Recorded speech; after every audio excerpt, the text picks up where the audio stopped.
성부와 성자와 성령의 이름으로 아멘.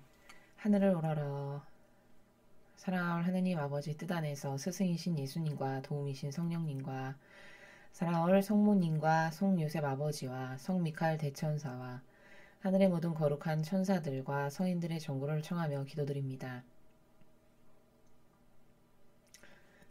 사랑하는 아버지, 그리고 그 아버지를 가장 많이 완벽한 모범으로 사랑하셨던 예수님과 어머니, 오늘도 온 인류가, 그리고 특히 이 대한민국에 살아가는 리더요 대표라고 하는 그런 영혼들이 맡겨주시고 보내주신 영혼들을 아버지의 뜻으로 올바르게 이끌기는커녕 그들에게 사악한 마귀, 그리고 그 인간적이고 자아적인 그 사고방식의 누룩을 매일같이 교묘하게 교육하고 전함으로써 온 국민과 아버지의 그 사랑과 은총과 자비를 얻기 위해 이 교회에 다가온 착하고 가련하고 선량한 신자들에게 매일같이 역겨운 인간의 누룩과 제도와 전통으로 그들의 모든 사고방식을 마귀에게 장신구나 달아주는 사고방식으로 변질시킨 이 모든 사악한 마귀들의 제약을 오늘도 묵묵히 그 쓴물을 들이삼키고 계시는 예수님과 어머니의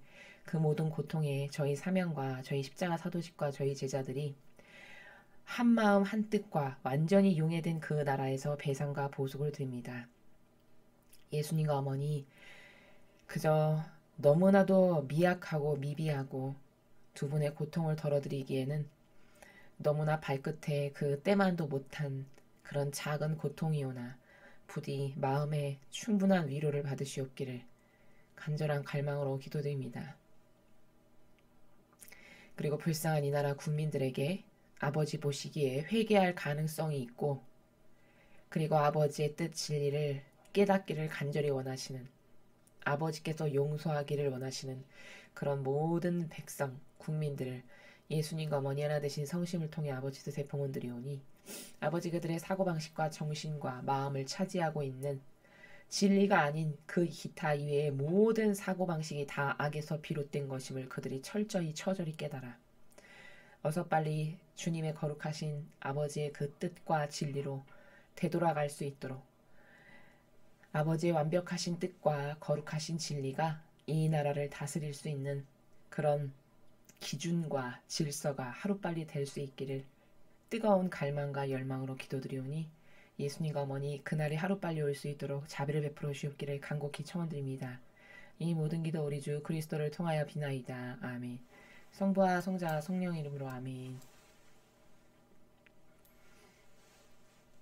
안녕하십니까. 하느님의 뜻 선교의 윤피아스녀입니다.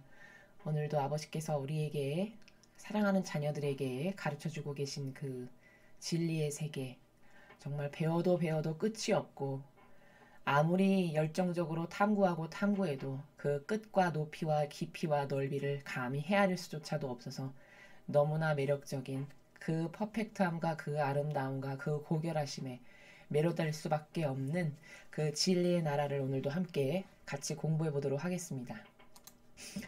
2020년 3월 4일 사순제 1주간 수요일입니다. 제1독서 요나예언서 3장 1절에서 10절까지의 말씀입니다. 주님의 말씀이 요나에게 내렸다. 일어나 저 큰 성읍 니네베로 가서 내가 너에게 이르는 말을 그 성읍에 외쳐라. 요나는 주님의 말씀대로 일어나 니네베로 갔다. 니네베는 가로지는 데에만 사흘이나 걸리는 아주 큰 성읍이었다. 요나는 그 성읍 안으로 걸어 들어가기 시작하였다. 하룻길을 걸은 다음 이렇게 외쳤다. 이제 40일이 지나면 니네베는 무너진다. 그러자 니네베 사람들이 하느님을 믿었다. 그들은 단식을 선포하고 가장 높은 사람부터 가장 낮은 사람까지 자루옷을 입었다.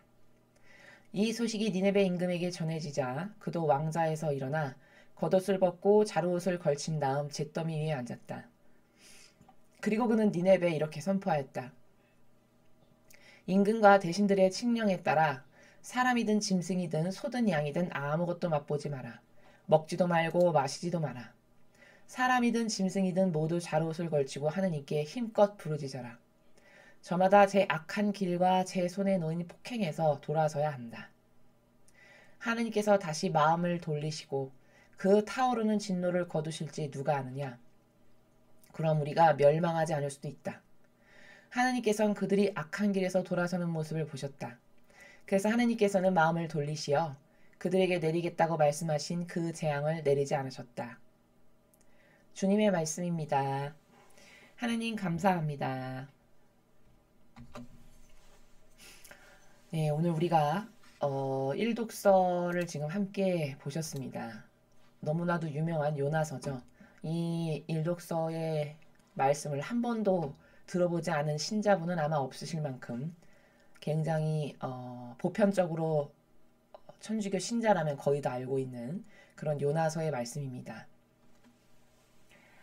오늘 우리가 지금 3장 1절에서 10절까지 들려주고 계시는 이 요나 예언자를 통해서 아버지가 주시고자 하시는 그 깨달아야 될 진리의 나라는 뭔가?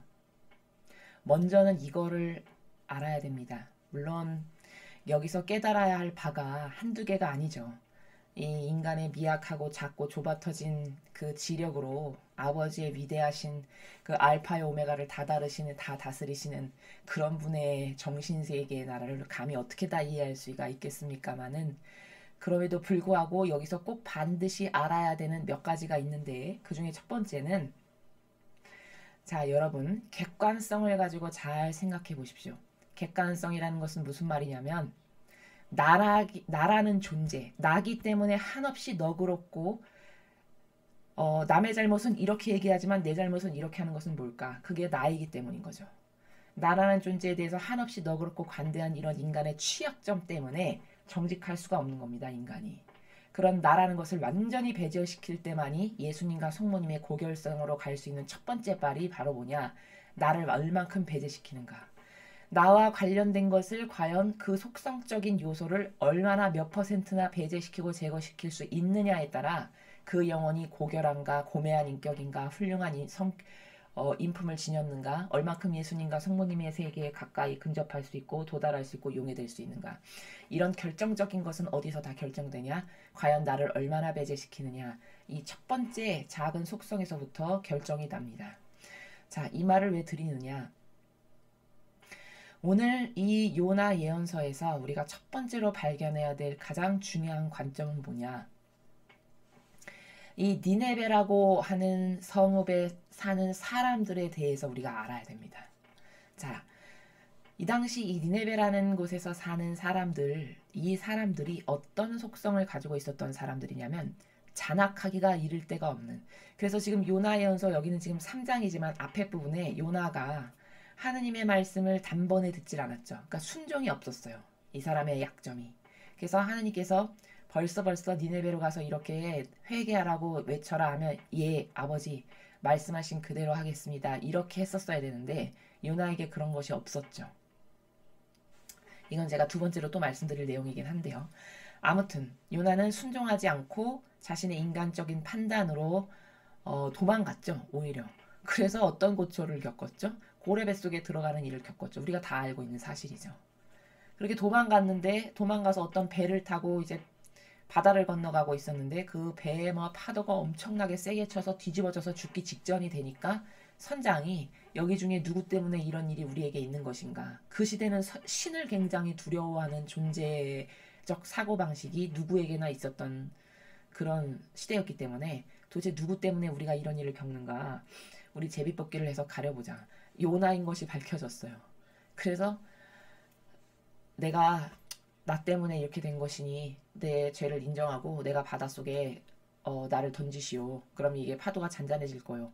그래서 바닷속에 던졌고 여차저차해서 고래 뱃속에 들어가게 됐죠. 그래서 그 고래 뱃속에서 하느님께서 그나마도 그런 고초를 겪고 건져주셔서 사흘 만에 이제 탁 뱉어내가지고 육지에 요나가 떨어지게 된 거죠. 이런 앞에 스토리가 있었습니다. 그렇게 이제 한 번에 하느님의 말씀을 듣지 않았어요. 그래서 오늘 3절은 뭐냐면 그렇게 삥삥삥삥 돌고 돌아서 결국에는 아버지의 뜻을 행하는 요나를 보게 됩니다. 자, 이 관점도 굉장히 중요한 관점인데요. 그것보다 더 중요한, 먼저 포커스를 니네베로 맞춰서, 그럼 요나는 왜 그렇게 가길 싫어했을까? 저 니네베라는 성읍에 살아가는 사람들이 어떤 사람들이었냐면 굉장히 사람들이 악독하고 잔혹하고 잔인해서 사람을 가장 잔인하게 그린 그림이 가장 비싼 값에 팔릴 만큼 그 정도로 속성이 잔악하고 잔인한 그런 족속이라고 할까요? 그런 종족이라고 유명했던 그런 곳이 어디였냐? 바로 저 니네베 성읍에 살아가는 사람들이었습니다. 그러니까 요나가 인간적으로 무섭고 두려웠던 거예요. 이를테면 아주 쉽게 예를 들면 이런 거죠. 야, 너 북한에 가서 김정은 주석궁 앞에 가서 여기 사람 안에 회개 안 하면 너네는 망한다. 이거 외쳐라. 이렇게 지금 시키는 거랑 거의 같은 환경적인 요소입니다. 그러니까 겁쟁이이고 순종도 없는 하느님의 뜻이 뭔지에 대해서 잘 알지도 못하는 요나가 인간적인 그 자아의 발로로 인해서 어떻게 됐을까? 도망간 거예요. 무서워서. 그리고 이제 자기가 인간적 판단으로 그렇게 한 번에 친다고 걔네들이 얼마나 악독한 애들인데 회개를 하겠습니까? 이제 이런 나라에서 도망을 갔던 거죠. 근데 오늘 우리가 여기서 주목해야 될 거는 뭐냐? 그런 니네베 사람들이 그렇게 악독하고 사람을 악랄하게 신랄하게 죽이는 것을 좋아했던 그런 악독하고 잔인한 종족이라고 소문난 그런 니네베 사람들이 놀라운 일이 일어납니다. 이제 40일 지나면 니네베는 무너진다. 성읍을 걸어 들어가는데 이 성읍이 얼마나 컸냐면 가로지르러 가는 데만 사흘이나 걸리는 큰 성읍이었다고 이야기합니다. 그러니까 굉장히 도시도 컸던 거예요. 근데 거기를 이렇게 걸어가면서 요나가 얘기한 거죠. 아버지께서 시키신 대로 이제 40일이 지나면 니네베는 무너진다 이렇게 외치고 다닌 거예요. 근데 놀라운 건 여러분 여기 5절을 보십시오. 그렇게 하니까 그러자 그 말을 듣고 나자 니네베 사람들이 하느님을 믿었다. 이 5절의 첫 줄부터 쇼킹 자체입니다. 소위 말해서 너무 놀라움 자체인 거예요. 자, 왜냐? 좀 더 볼까요? 그들은 심지어 어느 정도였냐면요. 이 니네베 사람들이 그렇게 잔인하고 악독하기로 악명 높은 사람들이었는데 그들은 하느님을 믿은 첫 줄이 믿었다가 충격적인데 그 다음이 더 충격적이에요. 단식을 선포하고 가장 높은 사람부터 낮은 사람까지 자루옷을 다 입었다. 회개를 했다는 뜻입니다. 이 말은. 자루옷을 입는다는 거는 저는 죄인입니다. 아버지 앞에 회개합니다. 이 뜻이거든요. 이런 표양을 아버지께 표현을 하는 거거든요.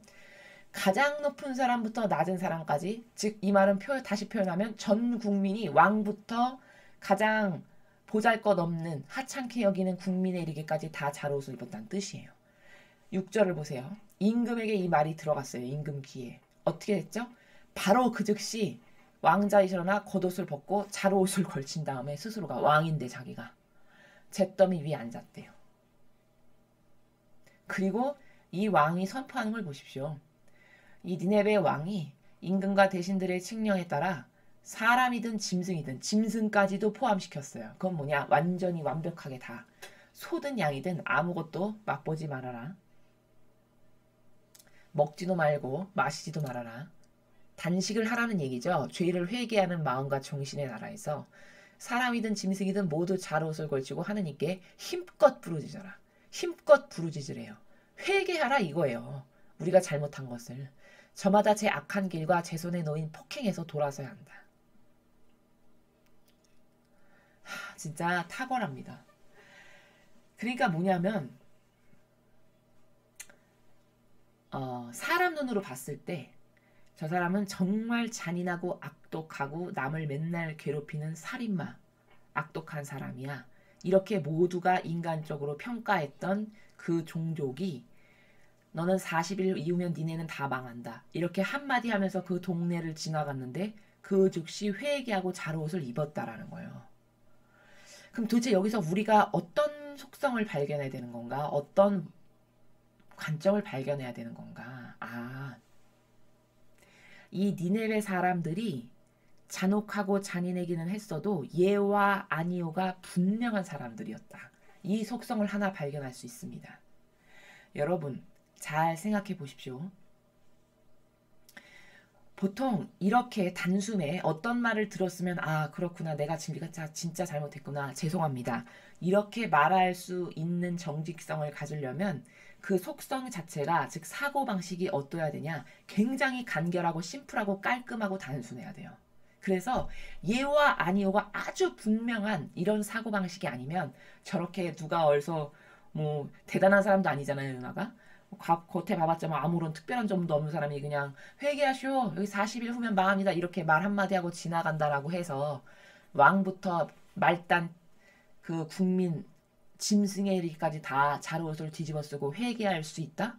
이건 굉장히 좋은 속성이에요. 영적으로는. 이거는 영적이고 본질적인 나라에서 이 속성은 굉장히 좋은 속성이다. 그럼 우리가 여기서 뭘 발견해야 되냐? 하느님께 가까이 다가갈 수 있고 하느님께서 회개해 주실 수 있는 좋은 근성과 속성은 바로 어떤 거냐? 예와 아니오가 아주 명확하고 분명한, 이 경계가 명확한 속성, 이게 굉장히 좋은 거라는 거예요. 그럼 뭘까? 니네베 사람들은 그럼 지금까지 왜 저렇게 살았는가? 어떤 이상한 기호와 이상한 환경적 요소로 인해서 그 악한 것을 좋아하는 그런 뭐 정서나 문화적 뿌리에 깊이 빠져 있었던 거죠. 이 사람들의 이 국민의 대다수가. 그래서 그렇게 악독하고 악랄하고 막 이런 거를 좋아했었는데, 올바른 것을 딱 하나 듣고 나니까 저게 진짜 맞아, 그렇구나 라고 해서 바로 인정해서 온 국민이 다 회개하잖아요. 그쵸? 이게 굉장히 좋은 속성이라는 거예요. 자, 여러분, 인간은 착각하면 안 되는 게 뭐냐면, 우리가 바오로 사도의 예에서도 이 비슷한 관점을 하나 발견할 수 있는데요. 바오로 사도가 하느님께 왜 선택받았는가? 이것에 대해서 관심을 기울여야 됩니다. 바오로 사도가 예수님께서 사울아 사울아 너 왜 나를 박해하느냐 이렇게 해서 만나주시기 직전까지 어떤 사람이었냐? 그리스도 교인을 박해하는데 둘째 가면 서러울 만큼 열성적인 사람이었어요. 열절하고 열정적이고 그 박해하는 것에서도 최전선의 앞에 나가서 다 때려 부시고 박해하는 것을 아주 영예로 여기는, 그런 그리스도인을 잡아들여서 죽이는 걸 영예로 여길 만큼 이렇게 강력한 사람이었다는 거예요. 그럼 잘 생각해 보십시오. 바오로 사도만큼 악랄하고 나쁜 짓 하지 않은 사람 그 시대에 엄청 많았겠죠. 이 바리사이어 율법학자 얼마나 많았겠습니까? 착해 보이고 하느님 섬기는 것 같아 보이고 엄청 많았다는 거죠. 그러나 그런 사람들을 하나도 안 쓰시고 오히려 인간적으로 봤을 때 사악하고 악독하기 그지없다라고. 그래서 오죽하면은 그 동업자 협력자를 보내시는데 제가 거기 갔다가는 그 사울이 어떤 사람인지 주님 아시지 않습니까? 저는 맞아 죽을 겁니다. 뭐 이렇게 말하는 게 성경에 나오잖아요. 그 정도로 다 그리스도인이라면 싫어하고 치를 떨면서 싫어했어요. 바오로 사도를. 그 정도로 악랄하고 악독하고 그 박해하는 것을 영예로 여겼던 사람이었던 거죠. 근데 하느님께서 그 사람을 선택하셨다는 거예요. 놀라운 관점이 여기서 하나 발견이 되는 게 뭐냐면, 오늘 이것도 같은 관점의 맥락인데, 그럼 왜 바오로 사도가 선택됐을까? 수많은 거기 율법학자, 신학박사들 얼마나 많았겠습니까? 그 이스라엘 시대에. 그렇게 율법을 중시하는 사람들인데, 근데 그들 중에 아무도 선택 안 하시고 바오로 사도를 선택하셨다는 거예요. 여러분, 제자들을 선택하신 것에서도 우리는 특이점을 발견할 수 있어요. 제자들을 뽑으시는데 열성당원, 혁명당원 이런 사람들을 뽑으세요. 예수님께서. 수많은 바리사이어 율법학자와 신학 박사라고 하는, 나는 그 분야에 완전 저명한 전문가입니다. 여러분, 지금으로 치면 저는 교수입니다, 박사입니다, 이런 사람들이에요. 지금으로 치면 신학에 있어서 저를 따라올 사람은 없습니다, 이렇게 자부하는 사람들입니다. 근데 그런 사람들 아무도 선택 안 하셨어요. 다 막 고기잡이, 어부, 열성당원, 혁명당원, 바오로 사도같이 아주 이 하느님을 믿는 사람을 박해하는데 둘째 가면 서러울 만큼 이런 사람, 이런 열정적이고 열렬한 사람들, 왜 이런 사람들을 과연 그럼 예수님은 선택하셨는가? 여기에 우리가 의문점을 가져야 되는 거죠. 그 이유는 뭐냐? 하느님은 어떤 영혼을 좋아하시냐면, 어떤 사람을 제자로 쓰시고 리더로 쓰시고 주님 일꾼으로 쓰시냐면, 이렇게 예와 아니오가 완벽하게 분명한, 경계가 명확하고 또렷한 이런 속성을 가진 사람을 쓰신다는 겁니다. 아주 중요한 사실이에요. 그래서 예수님께서 이 속성을 성경에서 어디서 말씀하시냐면, 나는 뜨겁거나 차갑지 않으면 뱉어버린다, 이렇게 말씀하셨어요. 그럼 이게 무슨 말이냐? 뜨겁거나 바오로 사도나 고기잡이, 어부, 열성당원, 혁명당원 이런 사람들은 다 속성의 나라가 뭐냐? 뜨거운 사람들이에요. 열정으로 끌어넘치고 옳은 것 앞에서는 물불 안 가리고 그 옳은 것과 신념과 가치관을 목숨보다 더 귀하게 여겨서 그것을 실행하는 이런 사람들이에요. 이게 뜨겁거나에 해당하는 사람들입니다. 혹은 차갑거나. 자, 그럼 차갑거나라는 속성을 가진 주님의 일꾼은 대표적으로 누가 있는가? 이게 성모님 같은 분이세요. 성모님의 속성을 보면 여러분 이 뜨겁거나 차갑거나의 단어를 멋대로 생각해서 착각하시면 안 됩니다. 이거 뭐 차갑거나는 뭐 하느님의 뜻을 미적지근하게 실행한다거나 뭐 뜨뜨미지근해한다 이런 뜻이 아니에요. 그 속성 자체가 이 사람들은 행동과 몸으로 열정적으로 부딪히고 해나가고 그 어떤 행위적 열매를 맺는 사람들이 이 육신과 적극적인 행동으로 인해서 맺는 그런 것을 뜨겁거나 라고 예수님께서 말씀하시는 그 속성이고, 차갑거나 성모님이 대표적인 분이신데 그럼 그 차갑거나의 성모님이 열정이 없으셨냐? 그 말이 아닙니다. 성모님의 모든 영성은 다 작고 아주 자신의 존재 가치 자체가 남에게 드러내는 것 자체를 원치 않으실 만큼 그 정도로 작고 겸손하고 단순하셨어요. 이게 차갑거나라고 표현되는 영성이에요. 그 중에서도 열정이 엄청 뜨거우셨던 게 뭐냐면, 그 차갑다라는 것은 어머니는 뭐 육신으로 막 열성당하거나 혁명당원처럼 막 어떤 악이랑 부딪혀서 막 싸우고 용맹하게 나서고 이런 영성의 나라가 아니셨죠. 그저 단순하고 아주 심플하고 소박한 가사일 가운데에서 아버지 뜻을 실천하셨던 영성이셨어요. 그리고 예수님과 완전히 용해되고 하나 되시고 아버지의 뜻과 완전히 용해되고 하나 되신 조력자와 협력자로서 아버지의 뜻이 잘 이루어질 수 있도록 예수님과 하나 되어 일평생을 정신세계로 동반하셨던 이런 영성을 가지신 분이 아름다우신 성모님의 영성이시죠. 그래서 그 차갑다라는 것은 이렇게 남의 눈에 봤을 때 띄지 않는, 드러나지 않는 이런 속성을 차갑다라고 예수님께서 말씀하시는 겁니다. 그래서 그냥 가사일 작은 것 하나 가운데서도 피앗 정신으로 행하셨던, 그래서 종소리 하나도 땅 울리면 아버지가 지금 나를 부르시는구나, 아버지의 뜻 안에서 이걸 얼른 해야지, 이런 정신세계의 나라에서 아버지 뜻에 눈꼽만큼도 소홀함이 없을 만큼 그 작은 것 안에서 퍼펙트한 완벽함을 이루셨던, 이게 위대하신 성모님의 영성이세요. 이렇게 경계와 구획이 명확해서 완전히 차갑거나 완전히 뜨겁지 않은 이 가운데 있죠. 뜨뜨미지근한 속성. 이건 안 쓰신다는 거예요. 이거 굉장히 중요한 사실이에요. 왜 니네베가 축복을 받았을까? 왜 니네베가 은총을 받았을까? 저들의 속성이 저렇게 잔악하고 잔인하게 사람을 죽이는 것을 좋아했다라는 것은 저게 지금 나쁜 쪽으로 변질이 돼서 그렇지, 저 니네베라는 사람들이 가지고 있는 속성 자체는 좋은 겁니다. 저 속성 자체, 근성 자체가 예와 아니오가 너무나도 분명한 속성과 근성을 가진 백성인 거예요. 그러니까 단 한마디 했는데 그게 옳으니까 거기에 올바르게 반영해서 그래 우리가 날 잘못 살았지. 사람 이렇게 많이 죽이고 얼마나 악독한 짓을 많이 했어. 회개해야지. 바로 돌아서잖아요. 바로. 이게 좋은 속성이라는 거예요. 근데 사람은 이걸 어떻게 판단하죠? 또 이런적인 걸로 판단해요.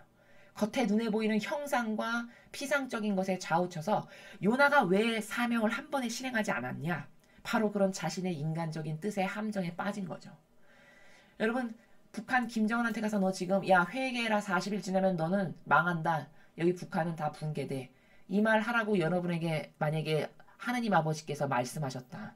그럼 그것을 단순하고 심플한 정신으로 할 수 있는 사람 우리나라에 과연 몇 명이나 될까요? 저는 거의 없을 거라고 생각해요. 왜?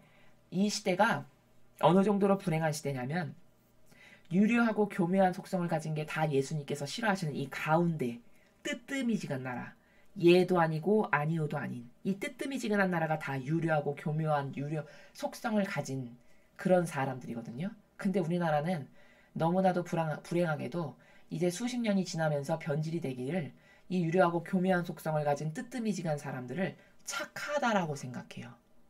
사람 참 괜찮네, 착하네. 이래서 이 부작용이 지금 우리나라에 심각한 정도로 영향을 끼친 게 바로 어떤 결과를 초래한 거냐? 조국 씨 같은 사람이 법무부 장관이 되는 거예요. 그렇게 유려하고 교묘해서 뜨뜨미지근해서 가운데 줄만 타는 한평생, 예도 아니고 아니오도 아닌 교묘하고 유려하고 보드럽고 착해 보이는 속성은 다 갖췄어요. 그쵸? 이게 뭐냐? 하느님이 제일 싫어해서 뱉어버리신다는 거예요. 예수님 말씀하시잖아요. 뱉어버린다고. 뱉어버리는 속성이 지금 우리나라의 기득권 주류 세력의 모든 정치 세력의 리더가 다 이런 뱉어버리는 속성을 가지고 있는 사람이 수두룩 빽빽합니다. 문재인 씨, 조국 씨, 박원순 씨, 이재명 씨, 또 김상조, 또 누가 있죠? 제가 이름을 다 일일이 다 되뇌이지 못할 만큼 엄청나게 많죠. 기타 등등 뭐 수많은 대법관들은 말할 것도 없고 그런 사람들이 이 나라에 지금 수장에 앉아 있지 않은 곳이 단 하나도 없을 만큼 발견하기 힘들 만큼이니까요. 이렇게 교묘하고 유려해서 겉과 속이 다르니까 남 속이기에 너무나도 좋은 착한 코스프레로 이런 가운데 예수님이 나는 뜨겁거나 차갑지 않으면 다 뱉어버린다 하신 이 뱉어버린다에 속하는 모든 사람이 다 리더에 앉았어요. 이래서 우리나라가 지금 망해가고 있는 거거든요. 현실적으로 봤을 때.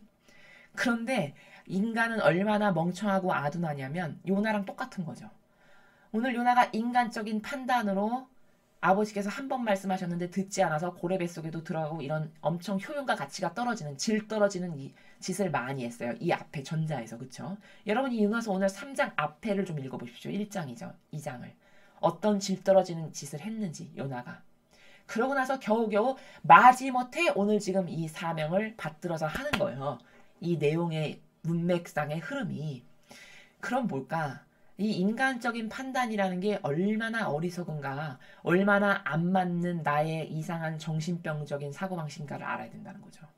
요나는 분명히 그렇게 생각했을 거예요. 아니, 여기 요나서에도 나와요. 아니, 미치셨습니까, 하느님? 쉽게 말하면 요즘의 말로 풀어서 해석한다면 아니 미치셨습니까? 아니 저렇게 잔인한 것들이 한 번 가서 이야기한다고 듣겠습니까? 이런 나라에서 대꾸를 해요. 심지어 하느님께. 근데 뭐죠? 단 한 번에 회개하잖아요. 그럼 자신의 인간적인 판단은 틀린 거잖아요. 그쵸? 그럼 뭘까? 이렇게 자신의 인간적인 판단 맞지도 않잖아요. 오늘 결과에 맞춰봤을 때 요나는 분명히 회개 안 할 거라고 해서 안 한 거예요. 자기 뜻 의지로. 근데 하느님은 걔네들에게 이런 은총이 있을 걸 아시고 이런 축복을 주시기 위해서 회개하게끔 하라라고 명령하신 거죠. 그럼 뭐야? 진리적 관점에서 봤을 때 이 사람들이 이런 속성을 가진 사람이라는 걸 요나의 눈에는 이런적이고 근시안적인 사고방식을 갖춘 요나의 눈에는 안 보이는 거죠. 마찬가지예요, 여러분. 확장해서 이해하면 이런 거죠. 왜 우리나라의 문재인 씨 같은 사람이 대통령이 되었는가? 왜 김상조나 조국이나 박원순이 3번이나 시장이 됐죠, 여러분? 박원순 씨가 지금 3번이나 시장을 하고 있는데 그다음 하도 많아가지고 제가 이름을 다 까먹었네요. 너무너무 많아가지고 그런 기타 등등의 이름을 열거할 가치조차도 없지만 그런 사람들이 왜 다 리더와 지도자 역할에 지금 그 자리에 앉을 수 있었는가? 이건 국민이 요나 같았기 때문인 거죠. 국민의 어떤 사람을 뽑는 관점적 요소가 요나의 그 이론적이고 저급하기 짝이 없는 자기의 인간적 기준. 그 인간적 기준이죠. 아니 얼마나 악독한데 회개를 하겠어요. 이거 인간적 기준이잖아요. 이게 성경에 나오는 기준이 아니잖아요. 그쵸? 이거 진리적 기준이 아니죠. 진리적 기준이 전혀 아니에요. 왜? 형상만 보고 분별하면 안 된다고 예수님 말씀하셨잖아요. 분명히 진리에서. 근데 그 진리적 기준의 사고방식을 안 하는 거잖아요. 요나는. 자기의 인간적 기준으로 악독하다. 이게 다예요. 알고 있는 나라. 악독해, 사악해, 잔인해. 이게 다죠. 요나가 가지고 있는 근거 자료에 사고할 수 있는 근거의 나라는 그게 다예요. 보이는. 그걸 가지고 순종 안 한 거죠. 마찬가지예요. 우리나라도. 겉에 보이는 거. 박원순 씨가 신발 뒤축 뜯어서 신고 다니고 전철 타고 다니고 김상조 씨가 40년 된 가방 들고 다니는데 자기 집은 몇십억짜리라고 그러죠. 그리고 80만 원짜리 넥타이 메고 다니고 이런 겉 프레임에 서민적인 코스프레, 착해 보이는 코스프레에 전 국민이 다 속은 거예요. 요나처럼. 그래서 덥석덥석 그 사람들을 리더로 뽑은 거죠. 지도자로 합당하다라고 추천하고 뽑고 환호하고 그리고 밀어준 거예요. 그래서 우리나라가 오늘과 같은 이렇게 정말 원통하고 한탄스럽고 개탄할 수밖에 없는 나라가 된 겁니다. 그럼 여러분 얼마나 사고방식은 중요한 걸까요? 무엇을 판단하고 결정하게끔 하는 그 근거가 다 여기 사고방식에서 나오는 건데 그 따를 기준이라고 하는 그 근거, 그 근거가 얼마나 중요한 건지 아시겠습니까? 그 근거가 삐뚤어지고 잘못되잖아요. 그럼 나라만 망치는 게 아니라 자기 인생을 자기가 망치는 삶을 스스로 걸어가서 사는 겁니다. 아, 지금은 잘 먹고 잘 사는 것 같다고요? 물론 이론적으로는 그렇게 보일 수 있겠죠. 그러나 여러분, 누누이 말하지만 인간은 이 육이 다가 아니에요. 분명히 힘주어서 다시 말씀드리지만 이 육은 100년 이상을 지속할 육은 없습니다. 그쵸? 아니 여러분, 아무리 가진 돈이 많고 아무리 권력, 무너지지 않을 영원한 권력과도 같은 것을 떵떵거리고 산다 해봤자 그것이 100년 동안 자신을 영예롭고 영광스러운 왕으로 영원히 지속시켜주는 그런 왕을 보신 적 있습니까? 여러분 잘 생각해보세요. 성경의 역사에서 망하지 않은 제국주의가 있었나요? 기울지 않고 망하지 않았던 제국, 왕이 단 한 명도 없었어요. 다 다리 차면 기울듯이 그렇게 기세등등하고 위풍당당했던, 엄청나라고 했던, 온 인류가 엄청나다라고 떠받들고 환호했던 그 어떤 권력도, 그 어떤 대단한 명예도 그게 영원히 지속되는 것은 없다는 거예요. 자, 그럼 그 영원히 지속되지도 않을 그 허무하고 참 부질없고 부잡다하고 오히려 그것을 잘못 쓰면 그 잘못 쓰는 것만큼 지옥으로 가기에 합당한 그 권력이라는 것, 그 명예라는 것, 그 높아지는 것, 그 내가 좋아지는 것, 그것에 한평생 열광하면서 환호하면서 살다가 기껏 많이 살아봤자 100년을 왔다 갔다 할까 하는 그 허무한 100년의 인생 동안 영원하고 고결하고 죽어서 내가 가서 누리게 될 내 집에 차곡차곡 쌓아놓을 수많은 보화들, 영광들, 그것을 이 목숨 붙어있는 이 시간밖에는 쌓을 재주가 없는데 인간에겐 끼껏 해봤자 목숨 붙어서 살아있는 이 기간에만 내가 영원히 살 집에 이 다음에 갈 공로도 쌓을 수 있고 죄를 용서받을 수 있는 기회도 이때뿐이고 수많은 효용과 가치의 보물의 열매를 예수님과 어머니와 하나된 정신세계에서 맺을 수 있고 수행할 수 있는 것도 오로지 이 순간뿐인데 그것을 온 인류가 다 어디다가 낭비하고 허무하게 쏟아버리고 그냥 죽냐? 그게 다 이렇게 없어지고 말 이렇게 근시안적인 자애심과 이기심이 만족시키는 나라 그리고 그것을 추구해서 오히려 자기 영혼을 망하게 하는 그런 것을 한평생 열렬히 추구하다가 대부분의 사람들이 다 허무하게 죽는다는 거죠. 그 인생의 길을 다 가는 거예요. 누구나 다. 별반 다르지 않게. 별반 큰 틀에서 벗어나지 않게 다 그렇게 정형화된 인생의 틀을 누구나 다 가다가 죽는다는 거죠.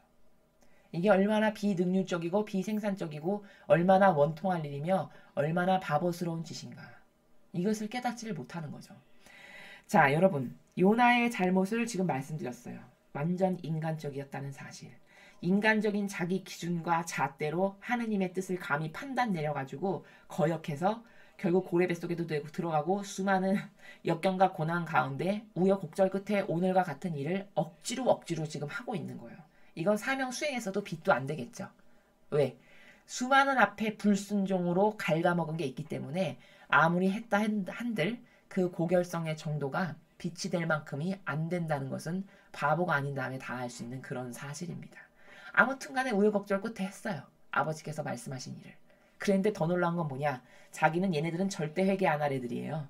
그리고 나서 얼마나 요나가 인간적인 나라에서 살고 얼마나 웃기냐면 저기 아주가루 나무 위에 올라가서 이렇게 그 성읍을 자기가 이제 회개하시오 다 하고 나서 이렇게 성읍을 내려다보고 지켜봅니다. 과연 진짜 회개하나 어디 봅시다. 뭐 이런 나라죠. 그런데 진짜 저렇게 회개를 했어요. 그럼 이건 뭘까? 아, 이 나라 국민이 저렇게 요나와 같이 이론적이고 근시안적이고 진리가 기준이 되는 사고방식으로 살지 않아서 가운데 유려하고 교묘하고 나는 이 가운데는 다 뱉어버린다고 분명히 예수님께서 말씀하셨는데 그 가운데적인 사고방식을 하는 그 유려하고 교묘한 마귀들 그 타협주의자 보신주의자 가운데를 타는 건 여러분 왜 그런 줄 아세요? 그들의 속의지는 예와 아니오를 안 하고 가운데를 타는 사람들의 속성에 가장 핵심이 되는 의지 중에 하나는 뭐냐? 기회가 되면 언제든지 이쪽으로 가거나 이쪽으로 갈 기회주의자들이라서 그런 거예요. 완전히 확고하게 노선을 정하면 이쪽이 이득이 될 때 갈 수가 없잖아요, 여러분. 근데 가운데 길을 타면서 살면 어떨까요? 딱딱딱딱 기회를 봐서 아 오른쪽이 더 이득이 될 것 같아. 그럼 얼른 우파인 척하고. 그쵸? 근데 우파가 좀 기울고 별로 여기서 뭐 내가 누릴 게 없어. 여기서 이득을 볼 게 없어. 그럼 어떻게 할까요?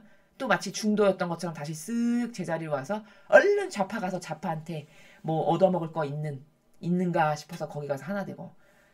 여러분 이게 인격입니까? 인간으로 태어나서 이렇게 사는 것은요. 정말 냉정하게 말해서는 식물인간만도 못한 겁니다. 그리고 집에서 기르는 개만도 못한 거예요.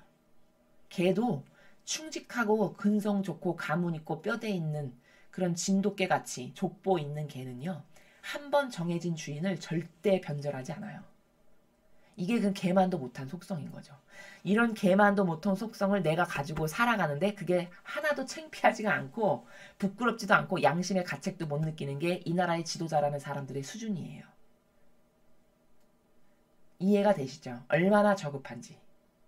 얼마나 수준이 낮은지가 얼마나 한심한지가 여기서 다 드러나는 겁니다. 그냥 자기 자신만 모를 뿐이에요. 자기 자신이 모르니까 한없이 뻔뻔할 수밖에 없죠. 두꺼운 거예요. 자기 자신은 그런 것에 대해서 인식도 없고 나라도 없고 사고할 만한 그런 수준의 지적 능력도 안 되기 때문에 한없이 뻔뻔한 거죠. 그리고 부끄럽지가 않은 거예요. 그래서 얼굴 뻔뻔하게 들고 아직까지도 중국인 입국 금지 안 하고 내 나라 자국민은 5천 명이 넘게 지금 다 그 몹쓸 병에 걸려서 신음하고 앓고 있는데 하나도 마음이 국민 때문에 뭐 애처롭거나 안쓰럽거나 내 자국민이 죽어가서 슬프거나 이런 것을 볼 수가 없잖아요. 우리가 그들을 통해서. 오히려 어떻게 얘기하죠? 얼마나 뻔뻔스럽고 사악한 집단이냐. 국민의 탓이라고 돌리잖아요. 신천지의 탓이라고 돌리고. 그렇죠? 여러분 문제의 근원이 뭐죠? 이 근원을 아는 게 정말 중요한데요. 근원은 뿌리예요. 어떤 문제를 발생하게끔 한 근원적 원리가 되는 뿌리. 뿌리가 가장 문제인 거거든요. 나머지 격가지들은 다 뭘까요? 이 뿌리를 혼동시켜서 또 이 저급한 사고방식을 하는 국민, 백성의 눈을 속여서 이쪽으로 우르르르 몰려가게 하는 마귀의 사악하고 간악한 간교한 속임수인 거죠. 그럼 이 중국 우한 폐렴의 근원은 어디입니까? 이 바이러스의 근원지가 중국이었다는 사실이에요. 이것은 인류가 멸망해도 바뀌지 않는 사실이죠. 그럼 그 근원지가 중국이면 그 근원지를 캐내고 없애는 게 가장 최우선적으로 해야 될 국가 원수가 해야 될 일이죠. 그걸 안 하잖아요. 이러니까 마귀라는 거예요. 이러니까 아, 저 사람은 사탄이구나 라고 결론 낼 수밖에 없는 것이 그 아버지께서 허락하신 대통령이라는 직분이 마땅히 해야 될 직분을 안 하죠. 그 역할을 안 하죠. 이러니까 사탄의 종이다 라고 말하는 게 너무나도 정직한 겁니다. 팩트입니다. 자, 여러분. 이 교묘하고 유려한 가운데르 노선을 타는 타협과 동조와 협력을 지혜라고 여기는 이런 사람들이 가장 많은 집단이 있는데 그게 어딘지 아십니까? 그게 바로 로마 가톨릭이에요. 왜 그런지 이제 저희 강의를 많이 들으신 분들은 어느 정도 이해를 하실 거예요. 로마 가톨릭이 여러분 바오로 사도나 다른 12명의 사도들처럼 예와 아니오가 너무나도 분명해서 진리로 봤을 때 정의가 아닌 것이 눈앞에 이렇게 지금 펼쳐지고 있는데 이 시국에서도 정의가 무엇인지를 부르짖지를 않아요. 그럼 이건 뭘까? 정의가 죽었다고 봐야죠. 정의가 죽은 집단이에요. 지금 이 정도로 나라가 망가지고 이 정도로 심각한 상황이 도래했는데 그래서 모든 국민이 울분을 터뜨리시고 우라가 치민다고 하시면서 매일 댓글을 다시는 이런 국민의 순수한 정의만도 못한 거죠. 이 종교 지도자라고 하는 사람들이. 근데 나는 종교 지도자입니다. 이렇게 사는 거예요. 이게 얼마나 역겹습니까? 역겨움 자체인 거죠. 차라리 저는 이런 평범하고 순수하고 정의로 끌어넘치는 국민보다도 못한 그런 개돼지 수준입니다. 이렇게 말하는 게 정직한 겁니다. 그게 정직한 거죠. 근데 여러분 이 로마 가톨릭의 어느 누구 종교 지도자 하나 이런 우한 폐렴이 중국인 입국 금지를 안 해서다. 문재인 대통령은 뭐 하는 거냐. 이런 정의로 가득 찬 말을 하는 사람이 과연 누가 있나요? 아무도 없습니다. 이게 다 뭘까? 정의가 죽은 집단이라는 거예요. 근데 여러분 예수님을 볼까요? 예수님은요 어느 정도로 정의가 서슬퍼렇게 살아계셨었냐면 아버지의 그 집 앞에서 환전상들이 와서 장사하고 그 동물 거기서만 사가지고 제물로 바치게끔 이 바리새와 율법학자들 그들이 그 환전상을 불러다가 여기서 장사를 하잖아요. 아버지의 그 성전 앞에서 예수님이 어떻게 하셨죠? 그때 상을 다 엎어버리셨어요. 환전상들의 상을 다 엎어버리면서 뭐라 하셨습니까?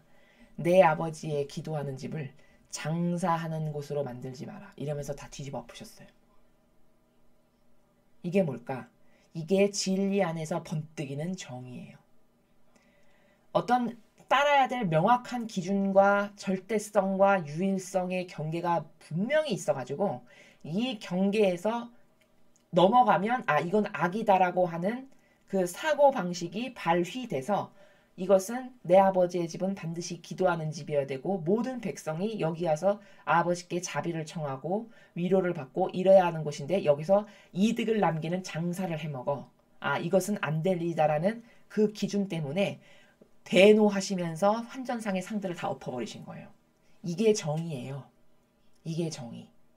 따라야 될 기준에 의해서 그 기준에서 이건 벗어났어. 그럼 이거는 아니다라고 하시는 게 정의라는 거예요. 그럼 여러분 지금 나라가 이 정도인데 아직도 올바른 것을 말 안 한다? 이건 정의가 없는 거죠. 정의가 없는 집단이 로마 가톨릭이에요. 참으로 웃긴 게 뭐냐? 아니 정의구현사재단은 그토록 정의를 구현해야 된다라고 울부짖으면서 맨날 시국미사 드렸잖아요. 지난 박 대통령 정권 시절에 얼마나 많은 시국미사를 드렸습니까? 여러분 촛불의 원조가 어딘지 아세요? 그게 로마 가톨릭의 사제들이에요. 정의구현사재단이 촛불의 원조들입니다. 그들이 그것에 불씨를 당긴 사람들이에요. 그래서 어리석은 대깨문과 그 이와의 모든 국민들이 거기에 동조하고 하나 된 거죠. 이래서 나라가 이렇게 된 건데 그렇게 선동질이나 해대고 진짜 정의도 아닌 그 이상한 병든 인간의 사고방식을 교묘하게 감정적으로 충동질해서 선동질해서 그래서 어리숙한 국민들을 다 그 모리로 몰아가지고 하나 되게 하는 그 마귀의 나라에 하나 되게 하는 이 죄악을 예수님께서 어떻게 말씀하실까요?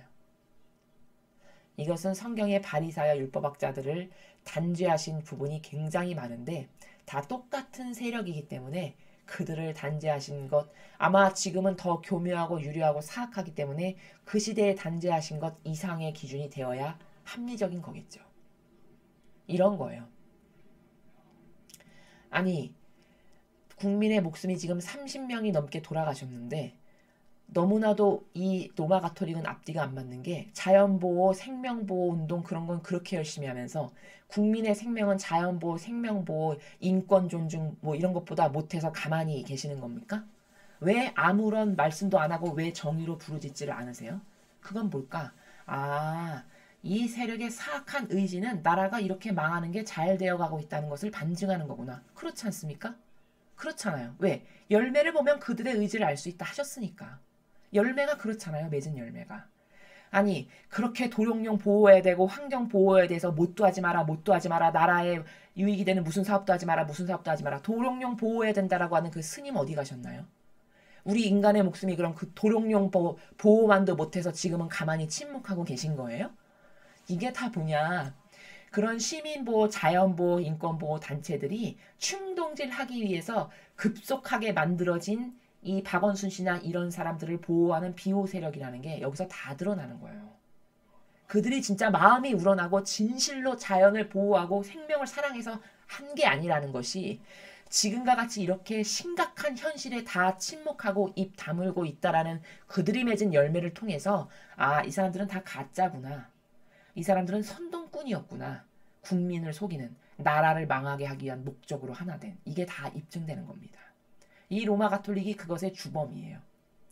로마 가톨릭이 얼마나 유려하고 교묘한 마귀들로 가득하냐면 정의를 말하는 사람이 단 한 명도 없다라는 이 열매를 봐서 여기는 교묘하고 유려하기 이를 데 없는 집단의 아주 집합소 자체구나. 이걸 우리가 얼마든지 입증할 수 있는 겁니다. 정의가 살아있다면 지금 이 시국에 이 정도로 심각한 난국에 아무 말도 안 하고 침묵하고 있다라는 것 자체가 부끄러운 줄 알아야 되는 거거든요. 나는 따를 기준이 없는 따를 기준이 진리가 아니고 그저 내 감정, 내 기호와 정서, 인간적인 누룩을 가지고 들어와서 아버지 집에서 빌부터 사는 밥이나 축내는 사명을 수행하는 것에는 관심이 없는 이런 저급한 그 구더기만도 못한 이런 존재구나 라는 것을 진심으로 깨닫고 회개하지 않으면 여러분 회개도 하지 않는데 구원이 있을까요? 절대 그럴 일은 없죠. 왜냐? 천상의 나라는 공짜가 없고 거저 이루어지는 것이 단 하나도 없기 때문입니다. 국민 여러분께서 그리고 신자분들께서 꼭 아셔야 되는 것은 오늘 이 요나 예언서를 통해서 반드시 알아야 될 큰 관점은 딱 두 가지예요. 첫 번째 뭐냐? 왜 니네베 사람들은 저렇게 단숨에 단번에 단 한 번에 회개할 수 있었을까? 저들이 가진 속성이 예와 아니오가 분명한 속성이었기 때문에 옳은 것을 듣고 회개도 그만큼 빨라요. 아 그래 이거 아니지. 예와 아니오의 나라에서 사는 사람들이었던 거예요. 단지 부작용 가운데 있었던 거죠. 잘못된 정서와 취미와 기호와 경향을 따라서 그것을 우리가 볼 수 있어요. 두 번째, 오늘 요나 예언서에서 잊어버리면 안 되는 것은 요나는 왜 그럼 인간적인 판단을 해서 아버지의 뜻을 거슬렀나? 억지로 겨우겨우 이건 순명이라는 단어를 쓰면 안 되는 게 저것은 순명이 아니라 어쩔 수 없이 한 거거든요. 그럼 도대체 요나는 왜 그랬을까? 그 자신의 인간적인 판단이라고 하는 이 기준, 이게 얼마나 무섭고 두려워야 되는 것인가? 자신이 인간적으로 봤을 때 저렇게 사악하고 막대 먹은 애들이 무슨 회개를 해? 이렇게 생각했던 거죠.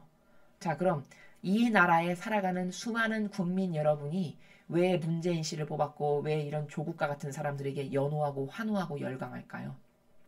자신의 인간적인 기호의 판단의 기준의 경향을 한평생 따르고 살아서 그런 거예요. 어떤 기호냐?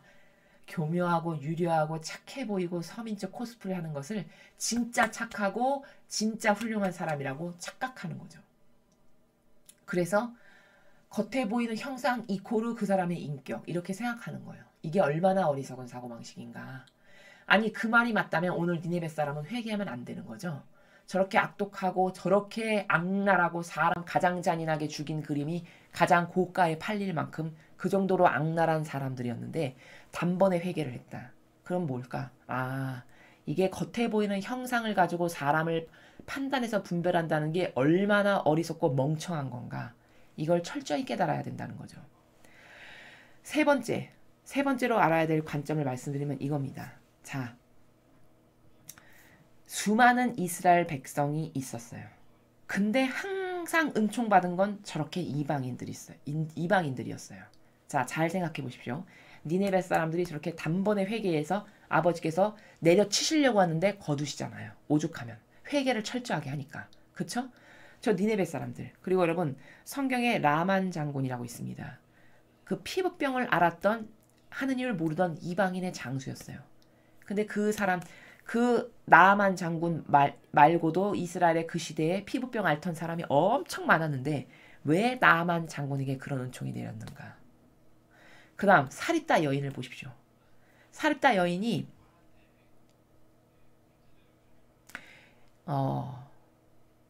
그 엘리야 예언자가 이제 다 그 바알 사제들, 바알 신에 동조했던 사제들을 수백 명을 다 죽이고 이스라엘의 이 하느님의 뜻을 행하는 예언자 중엔 자기 혼자 남은 거예요. 그래서 그들을 다 죽여버리고는 이제 무서워서 도망을 가죠. 도망을 가서 동굴에서 겨우 며칠 살다가 아 이제는 저는 주님의 손에 죽겠습니다. 이렇게 마음을 먹고 그 동굴 안에서 가만히 있는데 하느님께서 그 예언자를 어떻게 살리시죠? 새를 통해서 먹을 것을 물어다 주셔서 목숨을 연명하게 하세요. 그리고는 어디로 가라고 얘기하시죠? 그 사립다 여인이 사는 한 동네로 가게끔 인도하세요. 그리고서는 그 사립다 여인이 살아가는 동네에 가서 내가 먹을 빵 하나 구워 오시고 물 좀 주시오. 이렇게 얘기를 해요. 근데 그 사립다 여인이 그때 반향하는 나라가 또 기가 막힙니다. 그 사립다 여인도 하느님을 모르는 이방인 여인이거든요. 근데 선생님 온 나라가 기근이어서 그때 3년 동안 비가 내리지 않았을 때예요. 엘리야 예언자를 통해서 하늘의 문을 다 걸어 잠그셨잖아요. 아버지께서.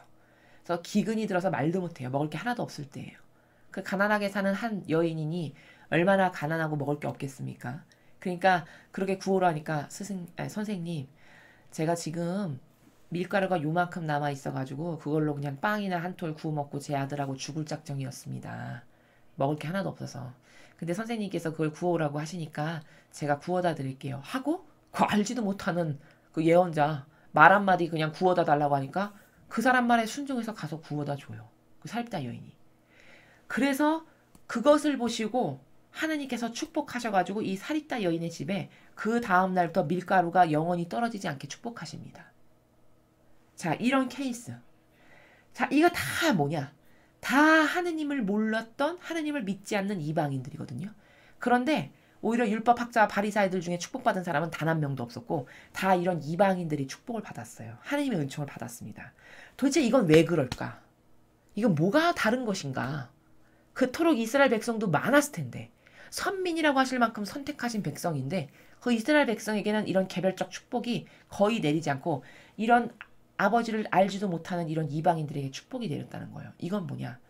이들의 속성이 하나같이 하느님의 축복을 받기에 올바랐다는 거죠. 공통적으로 뭐냐? 정의가 다 있었어요. 정의. 정의로 다 번뜩였던 사람들이에요.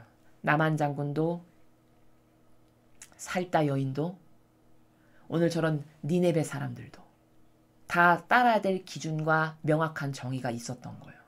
하느님은 믿고 안 믿고가 중요하다기보다 물론 하느님을 안 믿는 것보단 믿는 게 낫겠죠.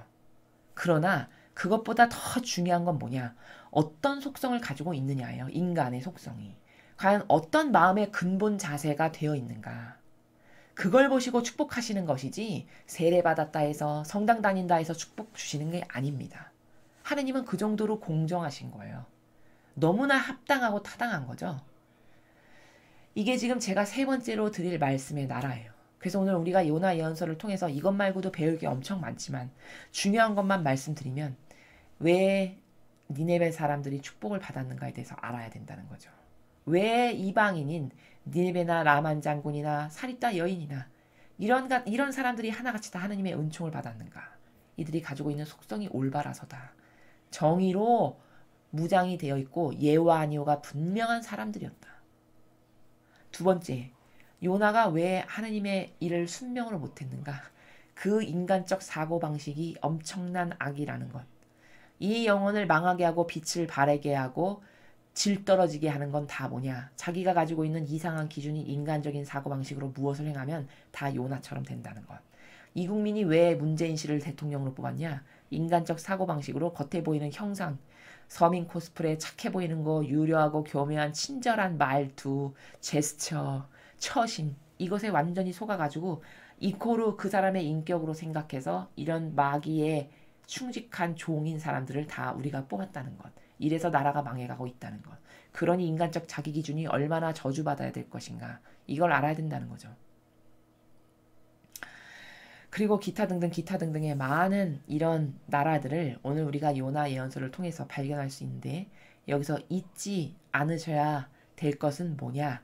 하느님이 판단하시는 진리적 기준과 인간이 보는 관점은 완전히 다르다는 것. 완전히 정반대라는 것. 속성과 근성을 올바르게 하지 않으면 축복받기엔 다 틀렸다는 것. 이것을 명심해야 된다는 겁니다. 다음으로 복음을 보시겠습니다. 루카복음 11장 29절에서 32절까지 말씀입니다. 주님 영광 받으소서. 그때 군중이 점점 더 모여들자 예수님께서 말씀하기 시작하셨다. 이 세대는 악한 세대다. 이 세대가 표징을 요구하지만 요나 예언자의 표징밖에는 어떤 표징도 받지 못할 것이다. 요나가 니네베 사람들에게 표징이 된 것처럼 사람의 아들도 이 세대의 사람들에게 그러할 것이다. 심판 때 남방 여왕이 이 세대 사람들과 함께 되살아나 이 세대 사람들을 단죄할 것이다. 그 여왕이 솔로몬의 지혜를 들으려고 땅끝에서 왔기 때문이다. 그러나 보라, 솔로몬보다 더 큰 이가 여기 있다. 심판 때 니네베 사람들이 이 세대와 함께 다시 살아나 이 세대를 단죄할 것이다. 그들이 요나의 설교를 듣고 회개하였기 때문이다. 그러나 보라, 요나보다 더 큰 이가 여기 있다. 주님의 말씀입니다. 그리스도님 찬미합니다. 오늘 루카복음 이 말씀도 굉장히 중요한 관점이 담겨져 있는 말씀이십니다. 여기서 반드시 알아야 되는 거는 이 31절과 32절을 통한 관점을 알아야 되는데 자, 여러분 남방 여왕 아시죠? 솔로몬에게 솔로몬이 지혜롭다라고 너무 소문이 많이 나다 보니까 여러 나라에까지 남방의 이 이스라엘과는 멀리 떨어져 있는 남방에 사는 여왕이 그렇게 지혜로워서 통치를 잘한다는데 나도 가서 좀 그 지혜를 좀 들어보자. 그리고 내가 궁금한 것도 가서 물어봐야 되겠다. 이런 마음을 가지고 하루 솔로몬을 찾아오잖아요. 그래서 이것저것 자기가 궁금한 것까지 다 물어보죠. 그리고는 감탄하고 탐복해 마지 않으면서 자신이 선물로 가져왔던 수많은 예물과 보물들을 다 솔로몬에게 주고 갑니다. 자, 이 남방여왕이 굉장히 속성이 훌륭한 여인인데요. 왜냐? 단순하고요. 정직해요. 단순성이 있으니까 자기가 여왕인데도 불구하고 저 나라에선 왕인 거죠. 왕인데도 불구하고 남의 나라의 왕에게 와가지고 지혜를 청하고 조신이 듣잖아요. 겸손한 마음으로. 이게 뭘까? 이게 정직성이 있고 단순성이 있지 않으면 이것을 할 수가 없습니다. 여러분, 그 엉덩이에 뿔난 똑똑하지도 않은데 엉덩이에 뿔난 문재인 씨를 보세요. 전문가들이 10번이나 권고했는데도 안 듣죠? 그건 몰라서 안 듣는 게 아닙니다. 의지가 있어서 안 듣는 거예요. 자신이 어떤 목표를 자기 정치적 이득, 자기의 그 정권에 혹은 자기 어떤 이거는 이렇게 되지 않으면 반드시 안 된다라고 생각하는 이것은 반드시 내가 이렇게 가져야만 한다라고 하는 이득 있잖아요. 그 정치적 이득에 결합되는 무언가를 위해서 이 국민 이건 뭐건 다 필요 없는 거예요. 자기는 오로지 자기 이익에만 맞춰서 활동하는 사람이지. 그러니까 전문가가 10번 넘게 중국인 입국 금지하라고 해도 안 하는 거죠. 왜? 의도가 있으니까. 자기가 추구하는 바가 있으니까. 그것을 목적을 이루어야 하니까. 아무튼 이렇게 이 남방여왕은 웬만한 남자보다도 훨씬 훌륭한 단순성과 정직성이 있었어요. 그래서 지혜롭다라고 하는 다른 나라 왕에게까지 엄청 많은 보석과 보물을 들고 와서 지혜를 경청할 만큼 훌륭한 여성이었다는 거죠. 자, 근데 이 남방여왕이 지혜를 갈망했잖아요. 그래서 그렇게 먼 곳에서도 와서 지혜를 들었어요. 그럼 천상에 심판의 법칙이 있는데요. 여기 지금 심판때 이렇게 말씀하셨습니다. 그럼 이거 뭘까? 천상의 나라에 죽어서 이제 심판에 도달했을 때 그때 심판하는 법칙이 있다는 거예요.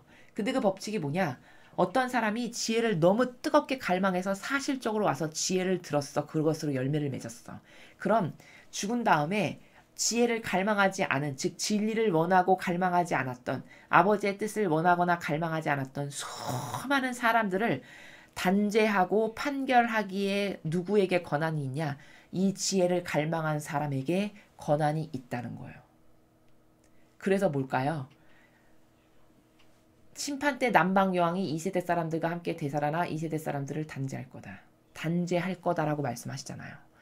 지혜를 엄청 갈망했던 사람이 지혜를 한 번도 일생 동안 살면서 갈망 안 했던 그 영혼을 심판한다. 이 말이죠. 심판하기에 타당하죠. 왜? 나는 갈망해서 그 지혜를 희생으로 고통을 감수하고 또 정직한 마음의 나라에서 들었으니까. 그렇게 한 내가 그것을 원하지도 갈망하지도 않았던 이런 영혼을 심판하기에 합당한 거죠. 이 원칙이 있다는 거예요. 그런데 끝의 말은 더 무서운 말씀이세요. 그렇게 남방여왕이 너희가 지금 이게 이스라엘 사람들에게 하시는 말씀이죠. 예수님께서. 군중에게 말씀하시잖아요. 그렇죠? 이스라엘 백성들에게 하시는 말씀이에요. 이스라엘 백성들이 예수 그리스도 메시아가 이 세상에 오셨는데 지혜를 갈망하지도 않고 뭐 거기에 갈급한 것도 없고 뭐 원하는 거가 어떤 희생과 고통을 갈망하면서까지 뜨겁게 저 남방여왕처럼 저렇게 먼 데서 온갖 보물을 바리바리 싸들고 와서 지혜를 들을 만큼의 뜨거운 갈망이나 열정이 없었어요. 이스라엘 백성들에게. 그러니까 그런 백성들에게 이야기하시는 거예요. 얘들아, 너희가 지혜를 일평생 갈망 안 했잖니? 근데 지혜를 갈망한 이가 있어. 여기 남방여왕이라고 하느님도 믿지 않고 모르던. 그럼 너네가 죽지 않니? 그럼 이 남방여왕의 영혼이 되살아나서, 되살아나는 건 뭐예요? 죽었던 사람이 갑자기 시체가 눈 뜬다는 말이 아니죠. 이 영혼이 다시 되살아나서 너희처럼 지혜 갈망 안 했던 사람을 이 여인이 단죄할 거야. 왜? 이 여인은 지혜를 갈망해서 희생과 고통을 감수하고 들었거든.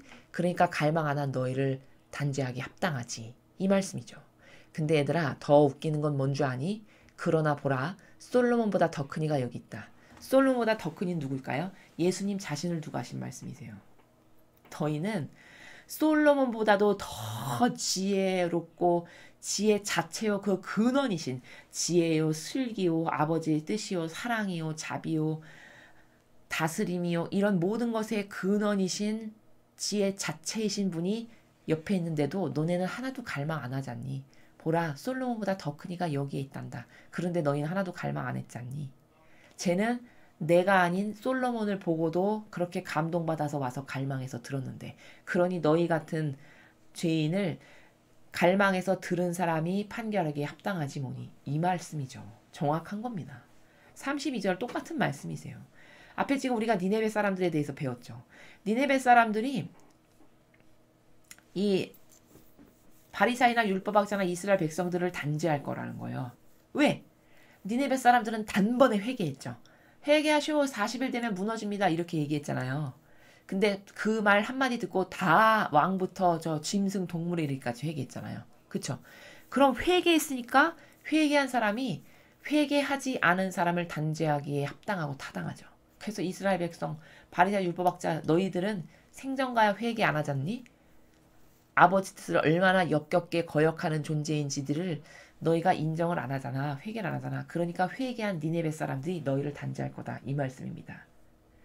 그러나 얼마나 너희가 웃기는 얼마나 너희가 가련한 존재들이냐면 요나의 한마디 가지고도 회개했어. 니네베 사람들이.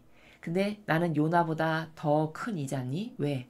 하느님의 뜻을 가장 잘 하시는 신성, 아버지의 뜻이라고 하는 신성이 내재되신 그냥 육만 인간의 육을 껍데기만 가지고 계실 분 사실은 신이신 그리스도께서 와서 회개하라고 해도 너희는 안 듣잖아. 너희가 그런 존재들이란다. 이 말씀입니다. 얼마나 무서운 말입니까? 그러니까 이 31절 32절을 통해서 우리가 또 하나 깨닫는 원리는 뭐냐면 역시 천상에는 공짜가 없어. 이게 원리예요. 공짜가 없는 겁니다. 그저 희생과 고통으로 지혜 듣고 갈망한 사람은 그렇게 하지 않은 사람을 판단하기에 단죄하기에 합당해요. 타당하다는 그런 권리를 주시겠다는 거예요. 또 회개를 했어. 저렇게 단번에 그것도 깔끔 심플 단순하게 너무나도 속성이 좋은 거죠. 그렇게 회개를 했으면은 회개하지 않은 너희들을 쟤네들이 심판하고 단죄하기에 타당해. 이 말씀인 겁니다. 무서운 말씀인 거죠.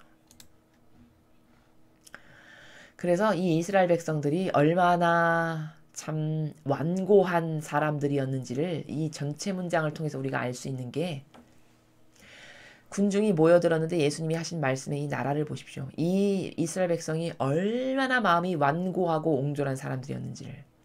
악한 세대다. 아예 단정하시네요. 악한 세대라고. 그럼 이건 이스라엘 백성만 악할까요? 여러분? 제가 말씀드렸죠. 이 성경적 모든 원리는 시공을 초월해서 똑같은 환경과 똑같은 속성을 가지고 있다. 그럼 반복해서 반드시 이루어지고야 만다라는 그 원리에 따라서 말씀하시는 거다라는 것을 제가 말씀드렸죠. 그럼 이 세대는 악한 세대다가 저 이스라엘 백성뿐만 아니라 지금 우리나라에 이 처한 현실에서 주시는 말씀이기도 한 겁니다. 이 세대가 표징을 요구하지만 요나 예언자 표징밖에는 어떤 것도 받지 못할 거다.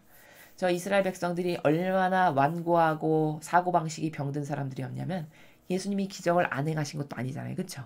5,000명을 먹이신 기적, 무슨 기적, 군중이 모일 때마다 얼마나 많은 기적들을 보여드리셨습니까? 근데 이 백성의 마음이 이 인간적이라고 하는 게 얼마나 썩은 내가 진동하는 역겨운 거냐면 그렇게 많은 표징을 보여드렸는데도 불구하고 이스라엘 백성들이 당신이 하느님의 아들이라면 뭐 이런 걸 해보라고 표징을 요구한다는 거예요.